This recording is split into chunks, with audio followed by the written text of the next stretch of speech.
सुरेंद्र जी, सबसे पहले मैं आपसे ही शुरुआत करूंगा कि पिछली बार ऐसा लग रहा था कि आप विपक्ष में बड़े भाई की भूमिका निभा रहे हैं। क्या इस बार भी बड़े भाई की भूमिका आप निभाते हुए नजर आएंगे? क्योंकि अभी तो तमाम क्षेत्रीय दलों ने दावे करना शुरू कर दिया है। आम आदमी पार्टी कह रही है कि अरविंद केजरीवाल बनाम मोदी चुनाव होगा, उधर नीतीश दावा ठोक रहे हैं। तो क्या रणनीति कांग्रेस की 2024 में होने जा रही है?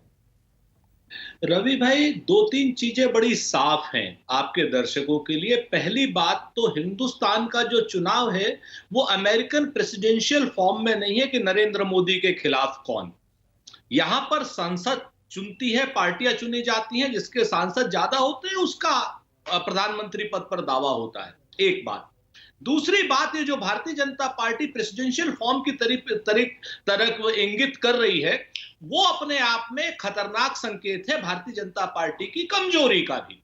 तीसरी बात, मैं आपको बहुत जिम्मेवारी से कहता हूं, हर पार्टी में छोटी से लेकर बड़ी तक सब पार्टियों में योग्य उम्मीदवार हैं प्रधानमंत्री पद के। इसमें कोई दो राय नहीं है। सपा में भी है, बसपा में भी है, जेडीयू में भी है, सारी पार्टियों में बहुत योग्य उम्मीदवार हैं। इसमें भी जिनके सांसद ज्यादा आएंगे उनका स्वाभाविक नेतृत्व की तरफ बात जाएगी। अब आखिरी जो उसमें बात मैं कहकर के बात शुरू कर रहा हूं वो ये है कि नरेंद्र मोदी जी की भारतीय जनता पार्टी की कुनीतियों के खिलाफ, महंगाई के खिलाफ, बेरोजगारी के खिलाफ जनता चुनाव लड़ रही है। आज की डेट में पॉलिटिकल पार्टियां की ताकत नहीं है इनके खिलाफ चुनाव लड़ने की, क्योंकि वहां पर तो बीजेपी के 3 जमाई, क्या नाम, ईडी, आईटी, सीबीआई। आज की डेट में तो पॉलिटिकल पार्टियों के खिलाफ ये 3 जो भारतीय जनता पार्टी के अंग हैं, ईडी, सीबीआई और आईटी, इन्हीं को लगा रखा है। तो जनता चुनाव लड़ रही है, जनता चुनाव लड़ेगी, जिसके सांसद ज्यादा होंगे वो आएगा। रही बात जो आपके मित्र कुमार गौरव जी इधर उधर की सारी बातें, अभी राजीव रंजन जी ने बड़ा सम्यक विश्लेषण किया, मैं उनसे सहमत हूं कि जनता चुनाव लड़ेगी। आने वाले समय में चाहे क्षेत्रीय छत्रप हो, चाहे राष्ट्रीय राजनीति में अटक से लेकर कटक तक, कश्मीर से लेकर कन्याकुमारी तक श्री राहुल गांधी जी के नेतृत्व में हम चुनाव लड़ रहे हो, लेकिन सब लोग सत्ता की कुनीतियों के खिलाफ लड़ रहे हैं, भारतीय जनता पार्टी के खिलाफ लड़ रहे हैं। और आने वाला समय आप देखिएगा कि भारतीय जनता पार्टी को पटखनी दी जाएगी, मुंह की खानी पड़ेगी, क्योंकि इनके पास पॉलिटिकल वर्कर नहीं रह गए।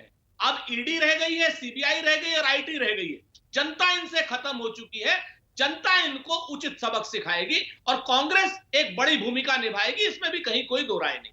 आप कह रहे हैं कि जनता चुनाव लड़ेगी। लोकतंत्र में जनता ही चुनाव लड़ती है, लेकिन जनता जब वोट डालने जाएगी, ईवीएम में बटन दबाएगी, तो कोई एक चेहरा वो तो सामने होना चाहिए ना, कि भाई हम एक तरफ बीजेपी की तरफ से नरेंद्र मोदी हैं, यहां तो एक चेहरा होना चाहिए ना। और वो कब सामने आएगा, उसको लेकर क्या आप ये तैयार हैं कि राहुल गांधी प्रधानमंत्री पद के उम्मीदवार होंगे? कांग्रेस की तरफ से, हमारी तरफ से श्री राहुल गांधी जी हमारे सर्वमान्य नेता हैं। जेडीयू की तरफ से श्री नीतीश कुमार जी, समाजवादी पार्टी की तरफ से श्री अखिलेश यादव जी, टीएमसी की तरफ से श्रीमती ममता बनर्जी जी। अब ये ऐसे तमाम नेता हैं जो अपने अपने क्षेत्र में प्रधानमंत्री पद के लिए लड़ेंगे। हाँ, कांग्रेस सार्वदेशिक रूप से लड़ेगी भारतीय जनता पार्टी से, बाकी सब लोग अपनी अपनी जगहों पर लड़ेंगे। और जिसको जनता अच्छा समझेगी, जिसके सांसद ज्यादा चुनेगी, निश्चित तौर पर वो एक स्वाभाविक उम्मीदवार होगा। ठीक है, खुलकर आप अभी बोलने को तैयार नहीं है। सतीश लखेरा जी, आपकी तरफ से तो कोई संशय नहीं है, ये तो अपने आप में सवाल ही नहीं है कि वहां से नरेंद्र मोदी प्रधानमंत्री पद के उम्मीदवार होंगे। लेकिन बड़ा सवाल है, विपक्ष में आप किसको चाह रहे हैं? राहुल गांधी, नीतीश कुमार, मोदी बनाम कौन? बीजेपी किस तरह से देख रही है विपक्ष को? रवि जी, भारतीय जनता पार्टी ने आप 2014 से लेकर देखिए कि विपक्ष हर बार एकता की करता है, मगर एलो जो मानक हैं चुके हैं आज भी पिछले 8 साल से और धीरे धीरे कांग्रेस की जो ताकत इतनी खत्म हो गई कि राज्यों में वो पिछलग्गू हो चुकी है। कई लोग उससे गठबंधन नहीं कर रहे हैं। पर पिछले 19 के चुनाव में आप देखेंगे 178 सीट पर, मतलब 1/3 जो पार्लियामेंट की पूरी स्टेट है उसकी 1/3 सीट पे कांग्रेस और बीजेपी आमने सामने है।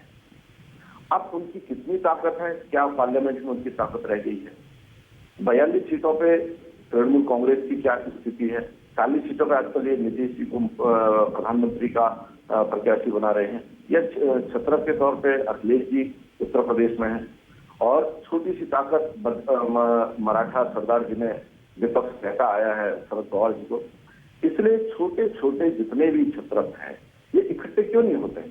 किसी जमाने में आपने देखा होगा पश्चिम बंगाल में स्थायी तौर पर वामपंथी सरकार थी और कांग्रेस स्थायी रूप से विपक्ष होता था। पिछले चुनाव में ये एक साथ हो गए, उसके बावजूद भी क्या दुर्गति हो गई, मतलब पक्ष विपक्ष एक भी हो गया। कांग्रेस हर जगह इस स्थिति में कंप्रोमाइज कर रही है, कोई सिद्धांत नहीं, कोई नीति नहीं, हमें साथ दे दीजिए। उसके बावजूद भी आप देखिएगा 24 में भी वही स्थिति होनी है, क्योंकि चेहरा होना चाहिए, प्रामाणिक चेहरा होना चाहिए, उम्मीद जगाता हुआ चेहरा होना चाहिए। अभी जो गुलाम नबी आजाद साहब की चिट्ठी है, उन्होंने अपने चेहरे के बारे में बड़ा अच्छा विश्लेषण किया है, सबसे पुराने आदमी ने किया है, 50 साल कांग्रेस पार्टी में रहने वाले व्यक्ति ने किया है। इसलिए इनका एक प्लेटफॉर्म पे ही आ जाए। अभी अखिलेश जी को आप सुन रहे थे, उन्होंने भी गोल गोल जवाब दिया, क्योंकि सबकी इच्छाएं तो है मगर शक्तियां नहीं है। इसलिए भारतीय जनता पार्टी अपनी संकल्प के साथ भारत को अग्रणी देश बनाने के लिए आगे बढ़ रही है। इनकी आपसी लड़ाई में केवल इनके पास मुद्दा नहीं है, इनके आज देखिए क्या हालत हो गई है कि प्रधानमंत्री कौन होगा उस पर भी सहमति नहीं हो पा रही है। इनके एक कॉल पे कभी ये आपने देखा विपक्षी एक मंच पे किसी मुद्दे पर आ पाए, यहाँ तक कि आप बीच में आम आदमी पार्टी पे इनका आरोप था कि हमारे यहाँ रेट पड़ती, आप हमारा समर्थन नहीं करते हैं। इसलिए जब विपक्ष में सैद्धांतिक तौर पर सहमतियां नहीं है, किसी मुद्दे पर सहमति नहीं है, तो आगे कोई चेहरा आ पाएगा इस पे सच ही नहीं। जैसे अभी आपके वरिष्ठ पत्रकार यहाँ पे कह रहे थे रांची से, वो कह रहे थे 100 किलोमीटर तक नहीं दिखाई दे रहा, वही स्थिति है और वही 2024 तक रहेगी। ठीक है, मैं सतीश जी से जवाब ले लेता हूं। नमस्कार, मैं हूं मानक गुप्ता। अगर आपको हमारा ये वीडियो पसंद आया हो तो इसे लाइक और शेयर जरूर करें और हां, हमें सब्सक्राइब और फॉलो करना ना भूलें ताकि आप देश और दुनिया की कोई खबर मिस ना करें। तो जुड़े रहिए हमारे साथ और देखते रहिए न्यूज़ 24।